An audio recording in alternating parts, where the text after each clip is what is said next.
ভুবন মাঝে যেদিকে তাকাই চোখে পড়ে কত না সৃষ্টি, কত না শিল্প। মনটা ভরে ওঠে খুশিতে, আনন্দের স্রোত বয়ে চলে হৃদয় জুড়ে। এই যে এত শিল্প ভাবনা, তার স্ফুলিঙ্গ ঘটে যায় শিল্পীর অন্তরে। তার মনের গভীরে সেই ভাবনার ভ্রূণ ধীরে ধীরে বড় হতে থাকে। সকলের অলক্ষ্যে যেন সেই শিল্পের ছোট ছোট অঙ্গ প্রত্যঙ্গ, শিরা উপশিরা পূর্ণতার দিকে এগিয়ে চলে। কোনো এক মহালগ্নে যখন তা তার সমস্ত সৌন্দর্য নিয়ে প্রস্ফুটিত হতে চলেছে, সে এক অসম্ভব যন্ত্রণাময় মুহূর্ত। মন প্রাণ নিংড়ে প্রবল রক্তচ্ছ্বাসে শিল্পীর সে হৃদয় ফাটা কণ্ঠস্বর কখনো আমাদের কানে এসে পৌঁছায়, কখনো বা হারিয়ে যায়। অবশেষে যখন শিল্পের এক আশ্চর্য আত্মপ্রকাশ ঘটে, তখন অপরিসীম আনন্দের সেই সৃষ্টি সুখের উল্লাস ধ্বনি শিল্পীর মনকে প্রাণকে ভরিয়ে দেয়, নিয়ে যায় পরম শান্তির আঙিনায়, ভুলিয়ে দেয় সব কষ্ট, সব যন্ত্রণা। তার মন ভরে যায় ভালো লাগা আর পরিপূর্ণতার আনন্দে।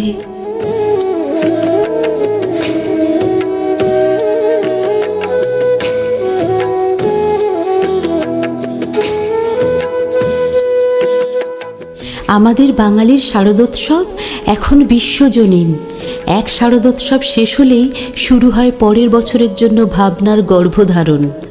মায়ের মূর্তি, তাঁর সাজসজ্জা, তাঁর পারিপার্শ্বিক পটভূমিকে নতুন রূপে, নতুন আঙ্গিকে রূপদান করার জন্য শিল্পী মনে দানা বাঁধে প্রাণবিন্দুর। সেই ভ্রূণ তিল তিল করে বাড়তে থাকে, গড়ে উঠতে থাকে নতুন সৃষ্টি। সকল যন্ত্রণার অবসান ঘটিয়ে জন্ম দেয় নতুন এক অপরূপ সৃষ্টি মায়ের আগমনের আহ্বানে। এই যে অসামান্য শিল্প সৃষ্টির ধারা ও তার প্রকাশ, তা নিয়েই আমাদের Kankurgachi CIT buildings residence welfare সোসাইটির এবছরের শারদোৎসবের ভাবনা সৃষ্টি সুখ।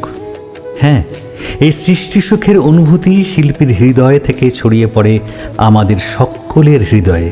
এই যে সৃষ্টি সুখ, আজ সৃষ্টি সুখের উল্লাসে মোর মুখ হাসে, মোর চোখ হাসে, মোর টকবগিয়ে খুন হাসে। আজ সৃষ্টি সুখের উল্লাসে আজকে আমার রুদ্ধ প্রাণের পল্ললে বান ডেকে ওই জাগলো জোয়ার দুয়ার ভাঙা কল্লোলে। আসলো হাসি, আসলো কাঁদন, মুক্তি এলো, আসলো বাঁধন, মুখ ফুটে আজ বুক ফাটে মোর। তিক্ত দুঃখের সুখ আসে, ওই তিক্ত বুকের দুঃখ আসে। আজ সৃষ্টি সুখের উল্লাসে।